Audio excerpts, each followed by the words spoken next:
It's 1 o'clock. Karen is not able to make it today, so I'm gonna get us started.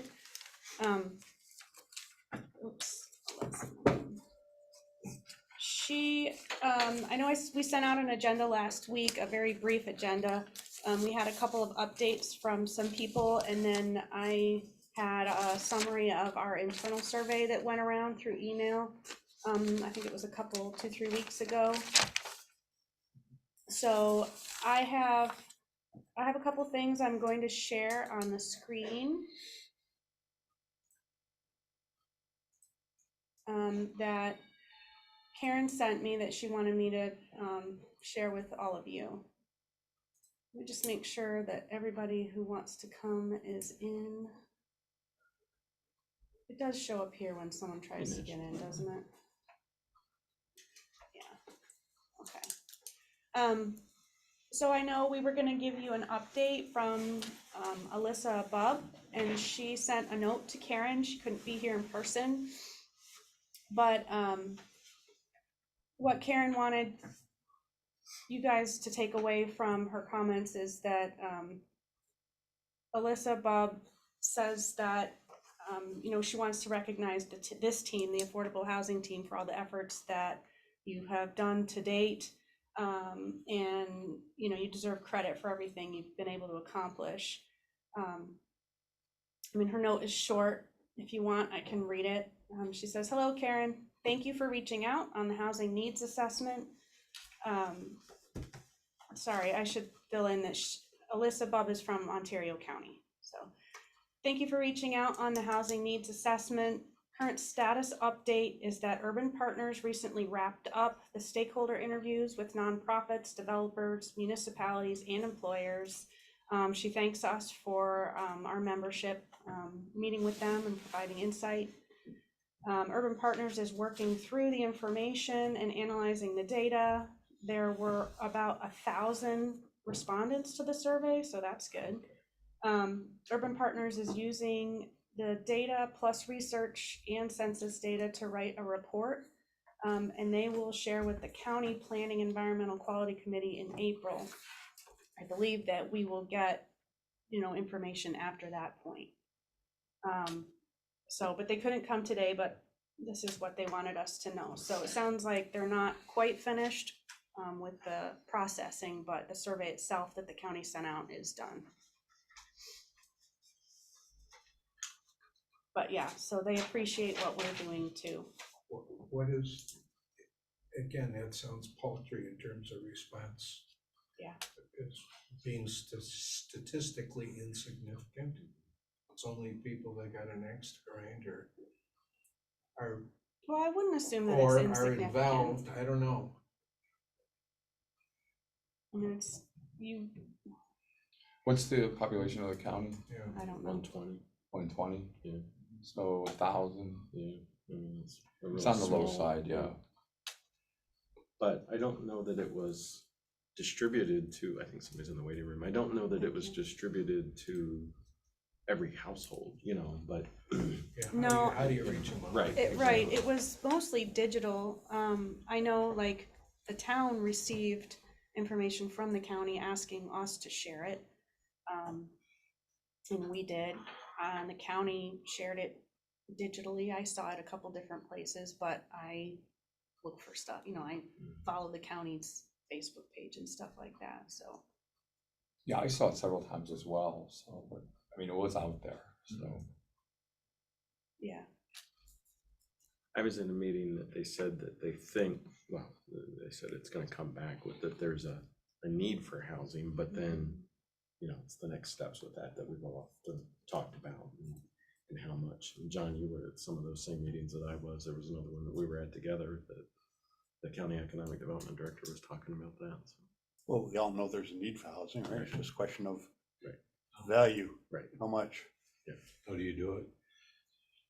Yeah. And is there any such thing as affordable housing? Well, the question becomes what's affordable. Right? Yeah. Even the target folks that we supposedly identified, I'm afraid, are out of the market. Well, and what's affordable to one person isn't affordable to another person, right? So, I'm that's, talking about the fireman, the school teacher, so workforce housing, yeah, you know. that's who we're supposedly focusing on. But, you And know, entry level is somewhere around $250,000 or $300,000, right? in this, Doesn't right, exist. right, in this community it is, right. Well, that's what we're talking about. So, well, are we talking about Canandaigua, or are we talking Ontario County? I mean, in Canandaigua, I think that the entry level would be 250, 300-ish. Damn few of them, unfortunately. The supply pieces, yeah, but I think you're. Well, there's damn few of anything right now. Right. So I just did real quick, I use the Zillow app all the time for this type of stuff. I just did a real quick search, 450,000 or less in Canandaigua, there's 3. Right, right, right. 450 or less.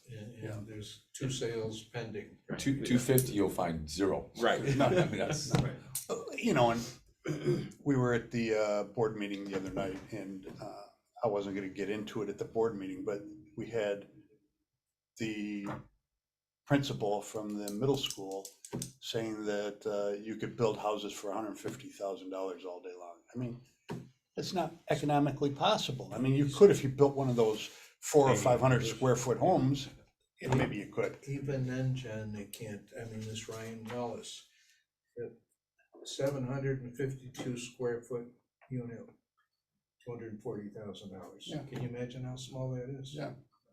It's just unbelievable. And this is a guy that supposedly had costs under control. Well,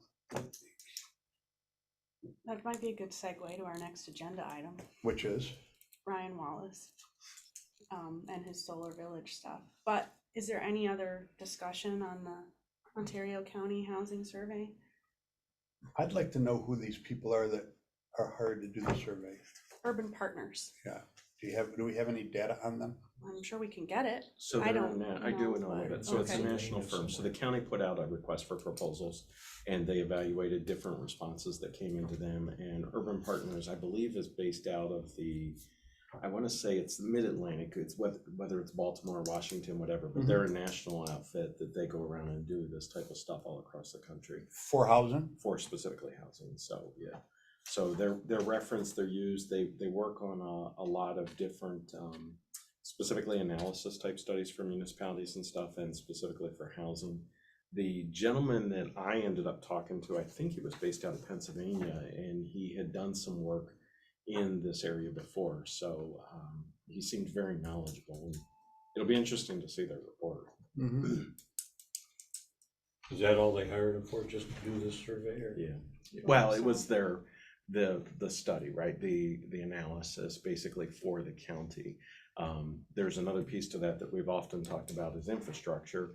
I think that there's going to be some reference to that from what I understand in the study, but then it's, from what I understand from the meeting that John and I were at, the county is then supposed to, even though it might be delayed a little bit, the county is supposed to be taking the next step in kind of doing it, whether it's analysis or there's a group or a committee or a team or whatever at the county level, looking at the infrastructure needs of the county that would facilitate additional housing opportunities.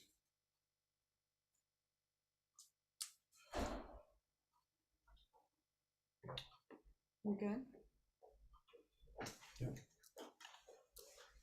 All right. So we'll wait and see what they come up with, I guess, in April, or maybe it'll be May before we hear it, but. The other thing Karen wanted everybody to see is that Ryan Wallace, and just a reminder of who he is, he built the solar village in Geneva. And he has come, he's been a part of this team before. He's come and spoke to us about, the 25 unit building that they can build two instead of individual buildings. So, and it's all net zero. And we heard recently that they're selling their business. Should I just read it? I think everybody's. we got a copy of it. Yeah. Everyone Did- got a copy. Oh, right, you okay, said so it. she Yeah. sent it to Yeah. everybody, yeah. So I'll just read what Karen wanted to share. I didn't for- see that. It's also in the AR, so you have you guys, it's in your box, the one I just handed you, there's a copy, printed copy. I think of it must have been shared in the housing team group, email group. There's something else we got there Details of it. Yeah, he had sent an email out that actually Yeah, that's it right talks there, about all Jack. I think. the different stuff, yes. Yes. Yeah. Why is he selling it?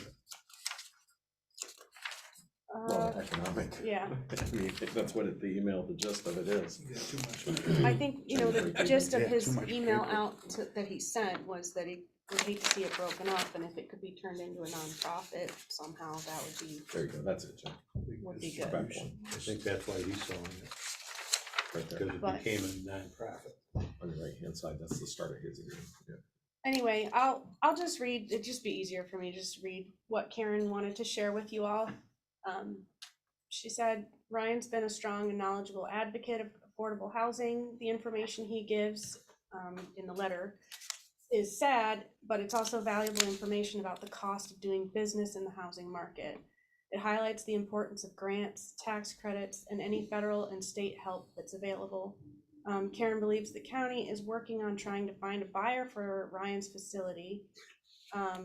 Karen's been trying to share information, but there's no sure way to keep the effort going. She's saying this might be a good topic for discussion, especially for Habitat to look at, developing a community of single-family homes. And she said yesterday she saw that the city of Canandaigua is using a CDBG grant to fund infrastructure to a new development in the city. She thinks Doug may have more information on that. She's thinking it might be a way to help Habitat with a single-family home affordable community. Just conversational thoughts. And the other thing she wanted to share is that we had spoken about the future of this group earlier in the year, and there was an idea that perhaps this group would move to the county level. I think Karen would like to see it remain at the town level, but anyway, that's what she wanted to share. Guess we have to see what the county does with the data that we get. I think that, yeah, it's unknown if the county wants to take this group at the county level or what they want to do, I think. Is it in your official position, have you ever heard of a municipality taking over a project like this? She was talking about this group, not Ryan's Solar No. Village. You're talking about Solar Village, right? Yeah. So, yeah, so that, I think, from the conversations that I've had with the County Economic Development Director, he's been exploring whether there's investors or whether there's other businesses that might be interested in the acquisition of the business to kind of purchase that and that sort of thing, so remains to be seen. He's liquidating because he couldn't make a living. Correct. Right, so Yeah. who's buying those assets? Well, but it's also, right, if that was predominantly startup costs or not, and whether Yeah. or not, you know, it would be profitable now for somebody to come in, or they have a similar type of operation, but. Yeah, it sounded like, I talked to Ryan on the phone earlier this week, it sounded like it was more of an issue of they went in pretty big and fast with a multifamily and got some grant dollars, but then couldn't line up all the financing, Mhm. so then they couldn't cap those grant dollars, and now he's got debts that are coming due, that Right. Mhm. the time, the cash flow basically just Right. toppled. Not that the projects weren't viable or that the economics of it didn't work out, if he could have gotten the projects in the ground. Mhm. I find it interesting that he says he built 30 high-quality homes, let's say for $200,000 each. Obviously, he couldn't, right? I mean, And feed his family. and for his family. Yeah. Well, that's those 30 net zero, that's the Solar Factory Village, I believe, isn't it, Nash? That's the Geneva, Solar It's Village. both, so there's Lake Tunnel, which right, is his first project from, what, 2017, Right. which that was part of the Downtown Revitalization Initiative. uh-huh, That I think was 16 or 18 units, I think, that went in there, okay, and those are all sold and occupied. And then he's also gone and done I think a 12-unit multi-family apartment complex on Carter Road. Those are also all occupied. And so the next phase, I think he's got land in Geneva to do another, I think it was supposed to be multifamily, but I think he's got like 17 acres to develop. And then using the dates that you just mentioned, if he did them in 217 and 219, right? costs have increased 15 to 20% since 2019. And they're not single more. family Or homes. more. Yeah. They're, some of them are, I mean, The the second with phase Lake Tunnel was, Lake right, Tunnel was single family. kind of is, but it's very dense. It's, They are it's on a postage stamp piece of So, property where these things Right, are. Lake Tunnel is the one you see from 5 to Yes, 20 when you yes, look down, yes, yeah, yeah, okay, yeah. yeah, that's, Yeah. that land was very inexpensive too, so I don't know if that's Right. wrapped into 200,000 or not, but He wasn't given it? it might have been given it, Yeah, right? that- Maybe, That might have been the key to it, Yeah, at least initial successes. on his website, he's got a more high-end looking home, and I don't know if it's actually built or not, because it's all just renderings. Listed for like 3 something, Yeah, but it's, the finish is above and beyond anything I've seen from him before. It's like, you know, quartz countertops and it's got a loft in it and that Right. kind of thing. It's definitely for a different level of buyer. I went to the real estate and, you know, there's a 1,642 square foot, 2-bedroom, 2-bath for $374,000. That's not affordable housing, and the rents on the apartments go from $1,250 to $1,950 a month. I don't have any grasp on what affordable rents are, do you? I know it's more than a lot Ours of are people's higher than that. mortgages. I know that our rents are starting out higher than that here in the town of Canada. Yeah, non-affordable, just like Center Point or wherever you, hammocks or wherever you wanna look. Yeah, that's a good, what are they, what's the hammock stuff? It's 2 something, rather the last I knew. Really? So, Somebody that when I was out, I just wanted to, this is Brenda Spratt, that the 8 apartments that we were hoping to turn into for us, isn't going to work. The HHAP application was submitted by Edgemere, and it was denied because they're a for-profit company, and really the way the HHAP works is like Family Promise would have had to have initiated the building and the application and then hire them as a builder, but they really wanted to be the owner, and so HHAP declined the application. So I just want to put that out there because I talked to Sarah Simpson today, and she thought she maybe Stone might be, interested again in looking at that project. that's not what, that's also not the town's application.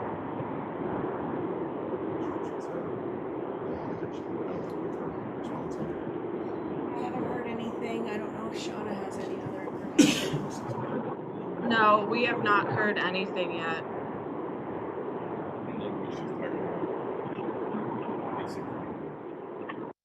Excuse me, management.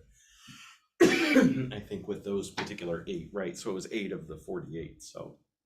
And then Edgemere is, obviously Edgemere's done that before, so they're used to building in that environment and stuff. So I don't wanna give anybody have the impression that that project is not moving forward, because we just don't know. But it's not dead. What's that? It's not dead, though. No. Hi, everybody. This is Chris Rowland from Edgemere. Can you hear me? Oh, perfect, Chris is on, so. I'm having trouble hearing you guys, but I certainly have picked up that you're talking about our project at the moment. I did hear, it is correct that because we are a for-profit developer, that those supportive housing units that we were hoping to have set aside, that the agency did reject. But we weren't able to submit an application with the current ownership structure. I think you probably do know that our Restore New York grant went in at the end of January, and we haven't heard anything back.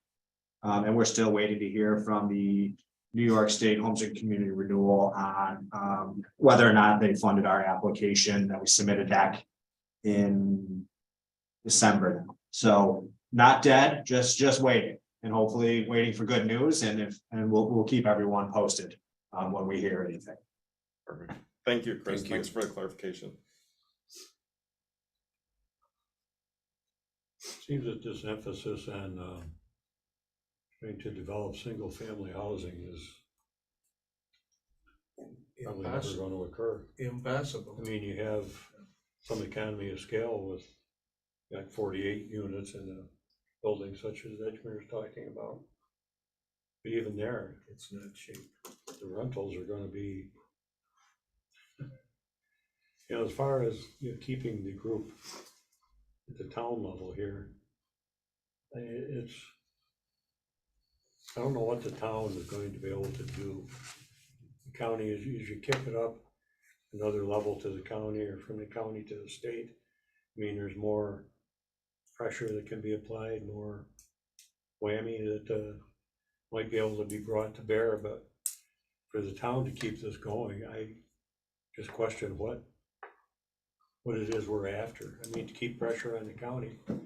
Seems to me the county has gotten the message, they're interested, but there's probably a group of people sitting around there saying the same things we are. What can we do? What's a 2x4 going for now? I mean, it's I think a lot of it at the municipal level is gonna come down to kind of zoning and infrastructure, right?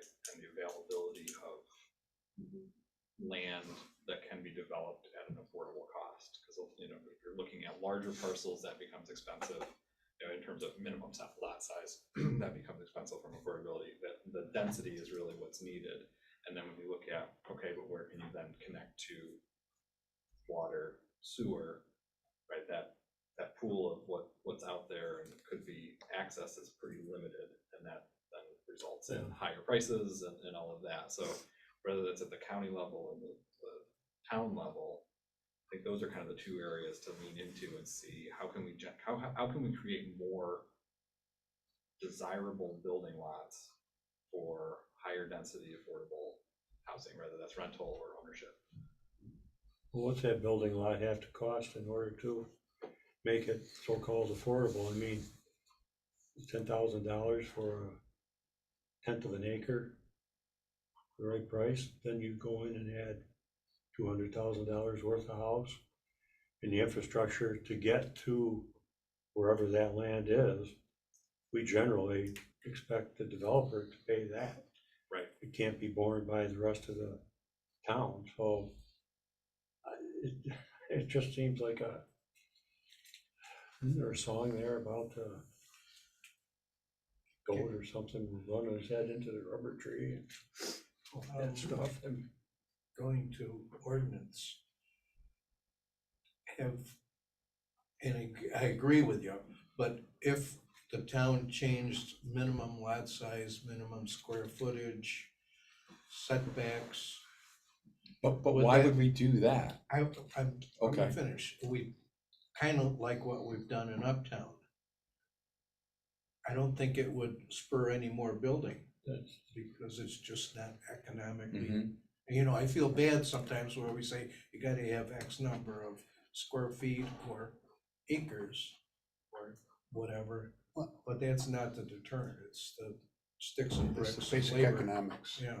It's, and I think to what Terry is saying, or implying, and I hope I'm not misstating this, but the only way you make affordable housing affordable is if it's subsidized. Mhm. And the bottom line is, we're not gonna subsidize it at the town level. Mhm. And we're probably not even gonna subsidize it at the county level. No, So state. the only way we're gonna get subsidy is through the state level. The governor has this initiative to add, 1% per year housing, but, I mean, you stand up to the microphone and say that stuff, but the reality is that Well, it's not free. I mean, they're not saying we're gonna subsidize, they're saying you communities have to do it, but well, that's changed now, Terry. I don't know if you've seen that, because right now, I think the Democratic caucus is putting pressure on Governor Hochul to make it incentivized housing. So they're saying reward the communities Yeah. that are gonna meet these goals. So in other words, they're just basically saying, let's subsidize it in some way. And that's the reality, basic economics. You can't build a house for, inexpensively. And if you want to make it workforce level housing, it's got to be subsidized in some manner. Well, to Doug's comment earlier, we only have 3 houses on the market for less than $450,000. This isn't just an affordable housing issue that we're facing right now. This is a shortage of housing. It's a supply. Inventory, right? Inventory Right, on a broader spectrum. So from that perspective, there may be more things that the town could do that don't involve subsidy to try to increase inventory even just above that affordable threshold. Because I think what we're seeing right now is that because the market is so tight, people are buying up, that could potentially afford a larger home, are buying up those smaller units and putting downward pressure on the market. So I think, or not downward pressure, but reaching down further into the lower cost homes. So Middle income is buying those houses, right, instead of people of more modest income because they're just not available. Well, I think part of the challenge here in Canandaigua is people want to be here. People want to live in Canandaigua. And therefore, if there's the demand, the price is going to go up. That's basic economics. Increased demand, increased price.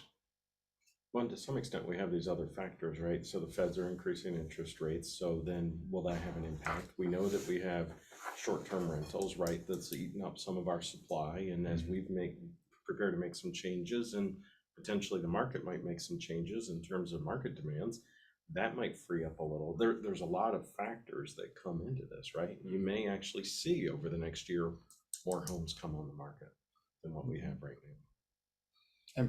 And theoretically, with the interest rates going up, price should come down. Theoretically, but we still have high demand. Yeah, that's an anomaly. You would think there'd be more inventory with mortgage rates with 2.5 times what they were a year and a half ago. Yeah.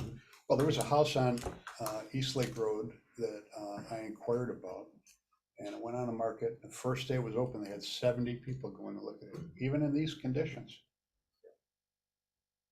And there was a house just off of Main Street that went up for sale for $250 the other day, and that's just the starting price. That's not what it sells for.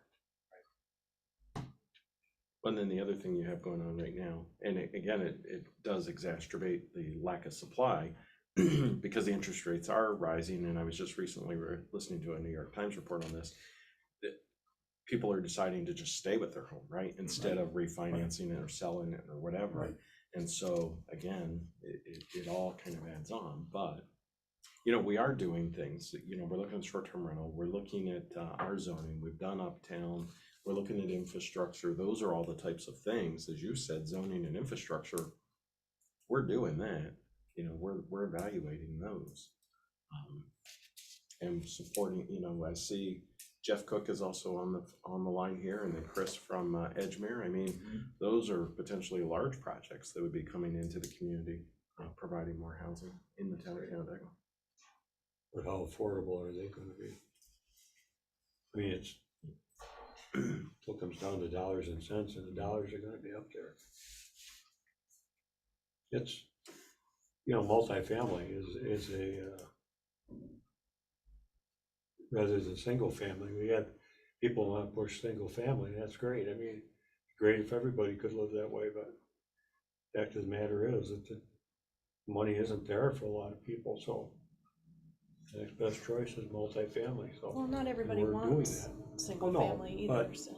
I mean, I say there are a lot of people pushing single family, which is But for other reasons. I do wonder though, like the application that we had the other night before the town board, right? Is there a balance? Could you ask the developer to do maybe some single family plus something else so that it still has to they still have to make a dollar, otherwise why would they do it, right? Right. But is there a way to get both benefits? And maybe it's not legislative. Maybe it's a case-by-case basis. You're having those conversations with the developer. Then maybe you get 3, 4, 5 single-family homes, and maybe there's some townhomes or something or other. But they're probably going to be $300 to $400 grand a piece. You're right. So Yeah, you're right. this is the affordable Well, housing. that's true. This is, I guess I was thinking more from a supply issue, Yeah. but. Well, everything's affordable to somebody, Right. but we're talking toward the lower end, I mean, numbers of well under 200,000. Yeah, it's just not. Unless you change our, what's our minimum home size? 1,200, 1,300, 1,300 square feet. Oh. Take it down to 700, but what do you do? They also have to think longer term. If economic situations turn around for a lot of people and they're able to move up in the income spectrum, what happens with those that you built at that lower end then? Are they no longer desirable, or are they, we're not gonna solve it at the town level. I think we have to look at It's a higher community level. standards too, like I would hate to see us move from 1,300 feet to Oh, sure. 1,000 square feet or something, because we're gonna build these things, and then 15 years from now, do we have an inventory of these things that are just Yeah. empty? Tumbling down. Right. So I think you're always gonna have a need for that starter home, right? Yeah. That smaller house. But not 1,300 versus 700 is what I would argue. Yeah, 700 might be, yeah. Yeah, That's probably not a starter home, cause. Right. It's probably maybe more of a, I don't know. Well, and again, People my age probably.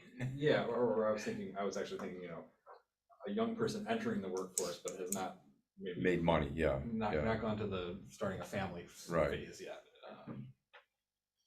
But along that line, so if I could just real quick, the one thing that I think that there was initially some conversation with this team that I don't think we ever really went back and visited. The town could look at those accessory dwelling units, right? Mhm. So do you want to allow mom and dad, grandma, grandpa to be able to build an accessory dwelling unit on the property that then maybe frees up a starter home, right? That wouldn't negatively, you'd have to evaluate and you'd have to look that at may it by be zoning 700 district. square feet. Right. That's a different Because issue to me, there are- because it's adjacent to something else, Yeah. right?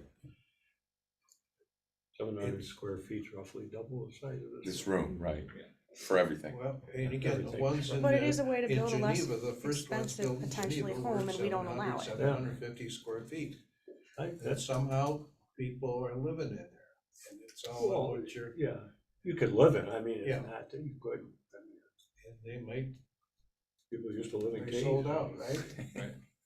What are the size of the cabins that we're buying for Ononda? Are those, just to give an idea, Oh, wow. You know what, I think that's. are they about 750 Yeah, square give or feet, take. something like They're in that, that yeah? ballpark. So we're buying That's only those. 60 grand, Dave. Right, I know, but you have to have a lot to put it on. We're lucky, Yeah, And zoning we're is paying important for the that. infrastructure. yeah, that's right. But So- to your point, even with that, I don't think you'd want to allow that town-wide. It No. would have to be done zoning district and where it makes Right. the most sense. Right, to right. really think It's a about case that. by case, I mean, from We just my do it in the standpoint. RLD, that's the only. So there are I got 50 conversations acres there. happening in this room that, to me, say maybe this team is still worth having in this town, because there's several conversations that are still valid on a town level, not a county level. Talking about changing zoning laws, talking about changing ordinances, allowing things we don't allow, working with developers. You'd lose all of that if this team disappeared and was taken over by the county. Unless you rolled it into something like, I'm gonna volunteer John on the ordinance committee or something or other, because I mean, But that's who's where gonna some of- ask the ordinance committee to work on it? Without this group, it may not happen. Well, it may, I mean, the county may realize that Do you wanna rely very on the little they county? can do with respect to the price of materials, Right, but from the land use perspective, we can recommend the towns look at codes and look at land that's set aside for various levels of development or types of development. The county could come to that conclusion themselves. I mean, they could. what else is there really? I mean, it's land use, zoning, ordinances, and cost. I mean, we're not gonna influence cost at Lowe's for lumber. Or one of the other lumber houses, But you said it, and I've heard it a number of different times, you can attack the affordable piece by attacking the middle, because then that frees up the other houses that are less expensive. And by less expensive, it might be 300,000, but in my mind, we can't lower our standards. We have a community that we all live here for a certain reason. I personally don't want Solar Village in the town of Canandaigua, like in Geneva. I don't. Yeah, I don't think it can solve the problem in and of itself, but I But think it there's a- attempts to there's a- attack the there's a problem, piece right. of the affordable housing problem that is not based solely in affordability. Right, right. You're always gonna need that starter home, you're always gonna need, houses that are priced in that lower quartile, but we have a housing crisis, not just an affordable housing crisis. We've got Right. a shortage and undersupply, we've been underbuilding for years, and that's across the spectrum. So I do think there's things that could be looked at, in that middle point. Mhm. The 300,000 to 400,000 or 500,000 range, where there's probably a little bit more economic sense for a for-profit developer to come in and develop those homes. That could help ease some of the pressures on the market. It's still not going to solve, the missing units on the low end, but it would help. Mhm. But we have those potentially coming, right? We got a couple of developers, 3 that I'm aware of right now that are talking about that right now with the town. So part of the other challenge is lack of land. Right. So then we get down to the question of, do we want to sacrifice some of our agricultural land for housing? Then it's more expensive really, because then they have to add septics and, Gotta add infrastructure. Mhm. Water. well, water's a dilemma, Right. because I'm sure you get people whining when their wells go dry and why don't we have water? So I don't think you want to go into agricultural areas. Let me just sidetrack for a second and ask a question kind of related, but maybe not. What about rental units in the community of Canandaigua? Do you know where we are at with that in terms of occupancy? Oh, yeah, there's waiting lists. Mhm. There's waiting lists. Both in the city as well as the town. Oh, yeah. Oh, yeah. So it seems like we get hung up on this issue of affordable housing from an ownership perspective. Should we be talking about this more from a rental perspective instead of a ownership perspective? I think it's both and, yeah. There's. Well, we got some housing coming online or supposedly coming in the near future. But do we have apartment units coming in the near future? Yes. So that's like Jeff Cook that's on the call, and Chris. Edgemere is apartments. Jeff is a combination of rent. So Jeff specifically, and Jeff, I don't want to talk for you, but I mean, Jeff has got an interesting product. It's got mixed use, it's got apartments and everything else, but he also has another product where the land would be rented and the home would be owned, where it would be a middle ground that he's bringing online with Uptown Landing. Jeff, are you there? Yeah, thanks, Doug. We are, like Doug mentioned, we're proposing a mixed use product on the 100 acres just to the east of 332 on the north side of Parkside Drive. We're proposing a multiple phase project of mixed use apartments with some first floor office / retail / work live residences. And then also a manufactured housing component. And then we're kicking around some other ideas for some single family home development / townhouse development also. But yeah, it's the prices will range from for the manufactured housing component in the mid to high 100s, $100,000 range. Some of them will exceed 200, low 200s. And then the apartments are going to range in the, $1,200 on up. We don't really have any data on the single family, but in line with what you guys are talking about, I mean, there's a certain cost to build a single family home. As you mentioned, the Ryan homes, at a minimum high 200s, low 300s. Well, the hundreds, I mean, the mid hundreds is, probably about the best we're gonna see. I mean, from a, I wonder if you know, it's price possible. point, not gonna be sub 100. No, I mean, those would be really nice, you know, double section homes, in the neighborhood of, 1,400 square feet. With a garage, porches, you know, again, a very nice product. We can do something less expensive in a single section home. But that's not what we want to put in Uptown Landing. We can get all the way to $75,000 for a brand new home, in a manufactured housing community. So the doubles would probably be something similar to gypsum mills up.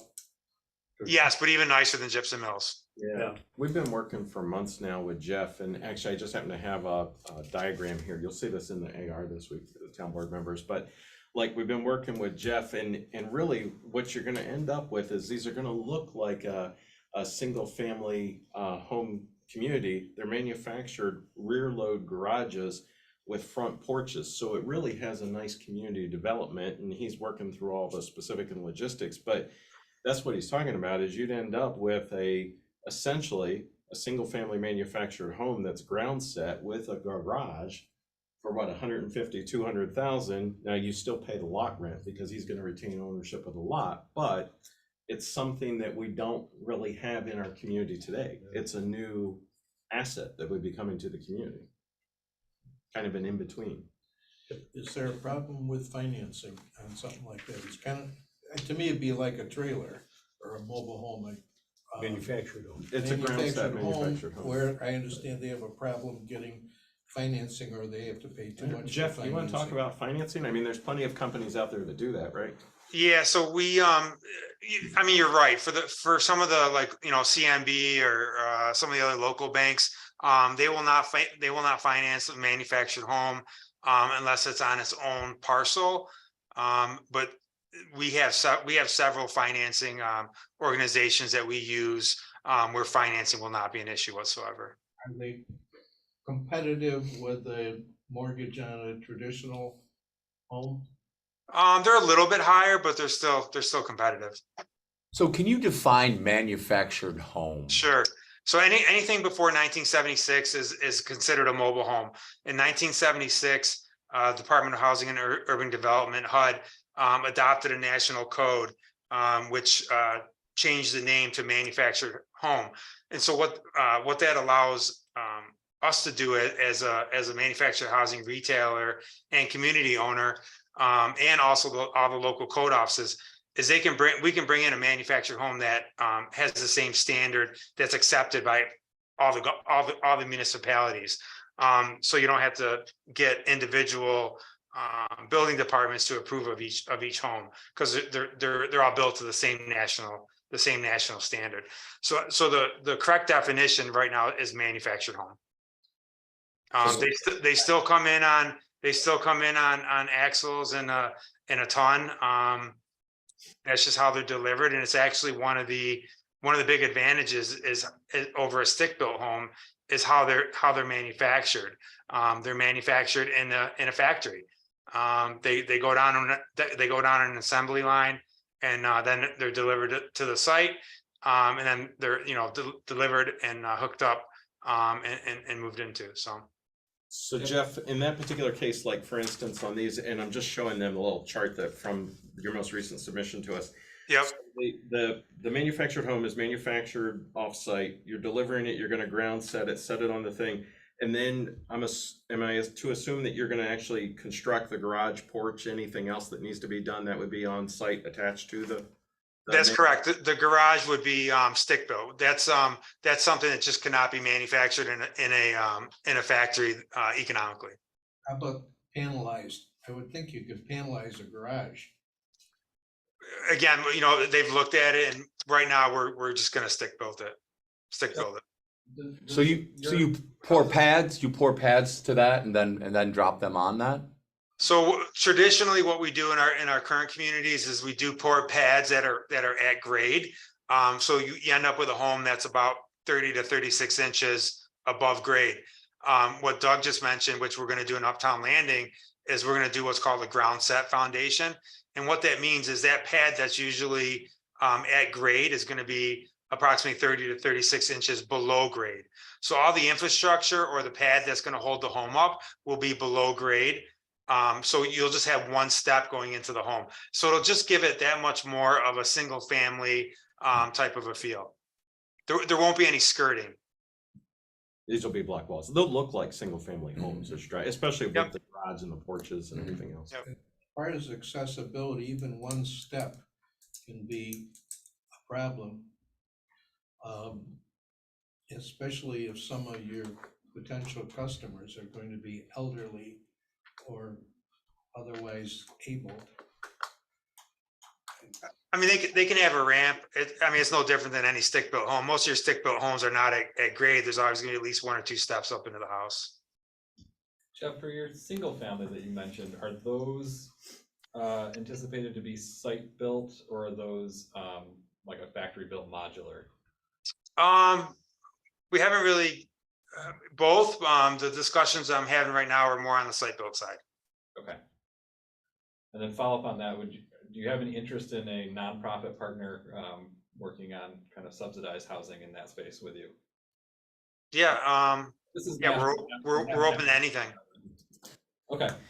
But this We goes can back to talk about exactly that where offline. we started. You know, I meant that comment about that application that we looked at on Monday, that maybe we don't legislate it, but we have this continued conversation with the developer, and that's exactly, I mean, we've been talking to Jeff. I think we started talking to Jeff in 2017. I mean, this has been years and years and years in the making. Uptown Landing, as he's assembled the land and we've gone through the process and everything. You know, it does take time to really, and it's got to work for them, right? It's got to have the different components to make it work for them. So this does represent a look at ordinances and codes, because this is gonna be governed by form-based code rather than, you know, algebraic or Euclidean code, so it does demonstrate that we are looking that way. Yep. But this would be, the number of units you're talking about would be a significant number. It's got 100 acres, right? Is that what he just said? Yeah. Yeah, It's- we'll be well into the, 4 to 5, if we build it all out, we'll be in the 400 to 500 range. Jeff, do you know off the top of your head what phase 1 is by any chance? I was just looking to see. if Yeah, I- phase 1 is about 125, 130 mixed use apartments / townhouses. And then total sites of about 150 manufactured housing sites. But that first phase will probably only be about 40 or 50. So you're still 150 to 200 units coming online in phase 1. Yeah, yep, within, call it end of 24. Significant. Okay, if we're talking about it for 5 years, where are we as far as putting something in the ground? He just said the end of 24, they'll be there. He's, Yep. he just brought in phase 1 to us, literally. I mean, we've been Okay, working on it, so- so it's moving Yeah. forward. I think we had some multiple holdups. It took us a while to assemble the land. As Doug mentioned, we have been talking about it for quite a while, but it did take a while to assemble the land.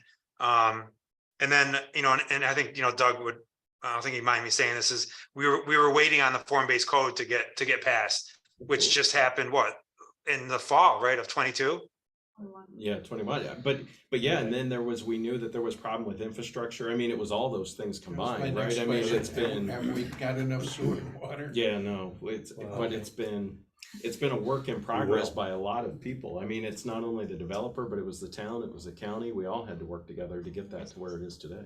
It's not just one single issue, it's Right. multiple. Mhm. All those things had to mesh. And then the big piece is Jeff had to acquire the land and work with the landowners and work through those challenges. I mean, it does, unfortunately, it takes time. Well, that would certainly be exciting. Yeah, it's very exciting. We're very excited about the project. Thanks, Jeff. Yeah, of course. And I Okay. apologize, I gotta run to Okay. acoustics, so I'll see everybody. Have a great weekend. Nice See you, Doug. You too. See you, Doug.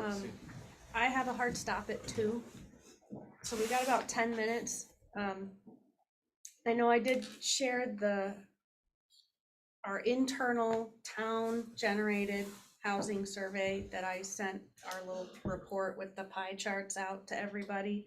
And I said I would talk about it for a few minutes before we left, just so everybody's clear. This is completely different and separate from the county's housing survey. There was a request internally to kind of get the feel for what this group and the town board felt about housing in general in the town of Canandaigua. Doug drafted the questions with Karen, and I sent it out to this group, the whole email group for the affordable housing team, as well as the town board, which was more than, I mean, I think the email list is like 30 some people, plus town boards, you know, roughly around 40. We got 19 people that responded, and I know everybody saw this. I sent it out, hold on, let me just grab it, to everybody prior to our meeting. And it's not going to take a whole lot to go through. The answers were generally what we might expect based on this group is, you know, supportive of having affordable housing. On the questions that asked if we needed more, the overwhelming majority of people said yes. And I'm not going to go through every question. I don't think we have time, and you all have a copy of this, but, you know, and on the questions that asked if we had enough housing at price points, every time the answer is no. You know, we need more. There was agreement that, you know, infrastructure can be a burden for developing affordable housing, but, you know, in general, it's supporting what we've said before is that there's not enough, we need more, and, you know, we should strive to get there. I mean, the questions weren't open-ended in a way of how are we going to get there. It was more, you know, do you agree that we need this? But there were comments at the end. I don't know if anyone has any questions or comments on the survey or any of the comments. There was that last question that was just kind of a, here, you can write whatever you want in this section. But did anyone have any questions or anything they wanted to share about the survey or things they wanted to ask? When did you send this to us? Oh, a while ago now. Not the survey, but. I have not seen this. I And then you sent it. sent a follow-up email. I've only gotten 13 or something. I remember that you sent that out. Oh, yes, when Yeah. I sent out the survey, I wanted people to be guilted into answering it. Right. It's like March But did this- 21st. these When I results sent the go out? reminder, yes, when I sent the reminder for this meeting, I included this in there. There was a couple other things. You had It minimal, wasn't- I've got minimum that, but it- response to the survey. Well, correct? Maybe actually half? half for 40 people that she sent out to, Oh, I 19 thought you didn't even responded. have that many. I had like 13, and then I sent That's what another it Sent out, email then you got 6 saying, more. Oh, I okay. need more people. But I might be 2 of those because I might have put us. That's the last I saw was when you had 13. Yeah. Yeah, so We we had got 19 19. total, yeah. As of when, I didn't actually close it down, but when I pulled this report earlier this week, there were 19 responses. And those people were mostly people affiliated with town operations? It is only a That town only, survey, yeah. Or, you know, there's how many people in this group? Well, it's Yeah, everybody who right. gets the Right. emails for this group, so I should say that was incorrect. she It's did not send it, just town Tuesday. people, it's all the people that are involved in the affordable housing team, members plus those who asked to be included on the email list, so there's a few extra people, and then the town board. So I hate to say this, but I feel like I need to, that the results, if this committee was asked, They're biased. they're kind of biased, Right. right? They're kind of That was slanted the towards. point, is No that question. It reflects that in the answers. Yeah. the survey intent was, well, do people really want us to have this team? So we asked the town board, which is who's in charge of whether we have this team or not, and the team itself. And the answer is what I thought we would see anyway, is that yes, in general, those who answered said yes. This is a discussion that's important to have. What's on the screen attached to the friendly reminder or whatever? Yes. Okay, see, I must not have seen that there was an attachment. Yeah. Yeah, I missed the attachment, but I see it's there now, so I will Which- go back and review it. Same here. Happens all the time with me and computers. There's no shame in that. March 21st, Right. the date that Sarah sent it out. So Nash, I have a question for you. Have Yeah. you built any Habitat houses in the town? Town. Let me say no, and then somebody's gonna probably, well, all right, so we have some properties that are on the east side of the lake. I think they're technically in Gorham, but they're right in that. Like Crystal Beach area, Yes, yeah. Yeah, Why not? Because my opinion is you guys do a great job with affordable housing. Either it's, you know, owner occupied, gonna put some sweat equity Yep. into it. So why don't you? land has been the hindrance. So it's acquiring. cost and, And when we look for, right, so cost essentially, when we look for property, we're looking for, you know, relative proximity to services. So, Mhm. you know, grocery store, et Sure. cetera. So we're not going broadly out into the rural areas of our communities. Until recently, we were looking for both water and sewer. We've sort of backed off and said, we just need to have at least water, right? But recognizing the septic poses a little bit more of a cost to us on the development side. Mhm. Therefore, those properties that don't have that have, you know, there's less interest for us to pay a premium for Sure, a property that right. doesn't have. So there just haven't been many opportunities that we've come across to Mhm. build in the town. I'd love to build in the town. Mhm. One of you know, the other barriers for us in terms of making a house affordable is the tax cost, the property tax cost of the homeowner.